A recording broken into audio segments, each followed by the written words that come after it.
அனைவருக்கும் வணக்கம். வருகின்ற மக்களவைத் தேர்தலில் அதிமுக, பாஜக, பாமக இணைந்து தேர்தலை சந்திக்க இருப்பது அதிகாரப்பூர்வமாக அறிவிக்கப்பட்டுவிட்டது.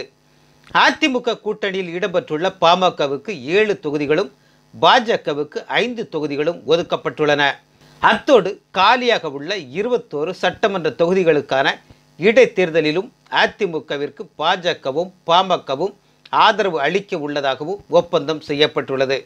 இதில் பாமகவிற்கு பாண்டிச்சேரி, தருமபுரி, ஸ்ரீபெரும்புத்தூர், அரக்கோணம், ஆரணி, சிதம்பரம் முதலான 7 தொகுதிகளும், பாஜகவிற்கு தென் சென்னை, திருநெல்வேலி, நாகர்கோவில், கோயம்புத்தூர், திருப்பூர் முதலான 5 தொகுதிகளும் ஒதுக்கப்படலாம் என கூறப்படுகிறது. இந்த நிலையில் மக்களவைத் தேர்தலோடு காலியாக உள்ள 21 சட்டமன்ற தொகுதிகளுக்கும் இடைத்தேர்தல் நடத்தப்பட வாய்ப்புள்ளதாக கருதப்படுகிறது. அப்படி நடக்கும் பட்சத்தில் தற்போது நடக்கும் அதிமுக ஆட்சியை தக்க வைக்க வேண்டுமென்றால் குறைந்தபட்சம் 10 தொகுதிகளிலாவது வெற்றி பெற்றே ஆக வேண்டும் எனும் இக்கட்டான நிலையில் இருக்கிறது எடப்பாடி தலைமையிலான அதிமுக அரசு. எனவே ஆட்சியை காப்பாற்ற வேண்டுமானால் மக்களவைத் தேர்தலில் வெற்றி பெறுவதை விட சட்டமன்ற தேர்தலில் வெற்றி பெறுவதே எடப்பாடி பழனிசாமிக்கு முக்கியமானது. அப்போதுதான் அவரால் தொடர்ந்து முதலமைச்சராக இருக்க முடியும். இவற்றையெல்லாம் கருத்தில் கொண்டுதான் எடப்பாடி ஒரே கல்லில் 2 மாங்காய் அடித்துள்ளார்.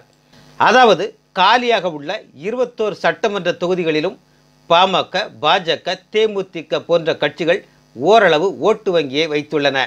இவற்றை கருத்தில் கொண்டே பாமக, பாஜக, தேமுதிக உள்ளிட்ட கட்சிகளை கூட்டணிக்குள் இழுத்து வந்து திமுகவுக்கு இணையான கூட்டணியை எடப்பாடி பழனிசாமி அமைத்துள்ளதாக கூறப்படுகிறது. எனவேதான் மக்களவைத் தேர்தலில் வெற்றி பெறுவது என்பது ஒரு பக்கம் இருந்தாலும் 21 சட்டமன்ற தொகுதிகளுக்கான இடைத்தேர்தலில் பாதிக்கு பாதி வென்றாலும் 10 தொகுதிகளை பாமக, தேமுதிக, பாஜக துணையுடன் வென்று ஆட்சியை தக்க வைத்துக் கொள்ளலாம் என்கிற மெகா திட்டத்தோடு கூட்டணி அஸ்திரத்தை கச்சிதமாக பயன்படுத்தியிருக்கிறார் எடப்பாடி பழனிசாமி.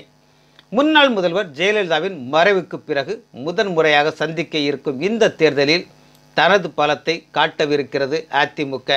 இன்னொரு பக்கத்தில் கடைசி வரை இலவு காத்த கிளிதான் போலிருக்கிறது. நன்றி.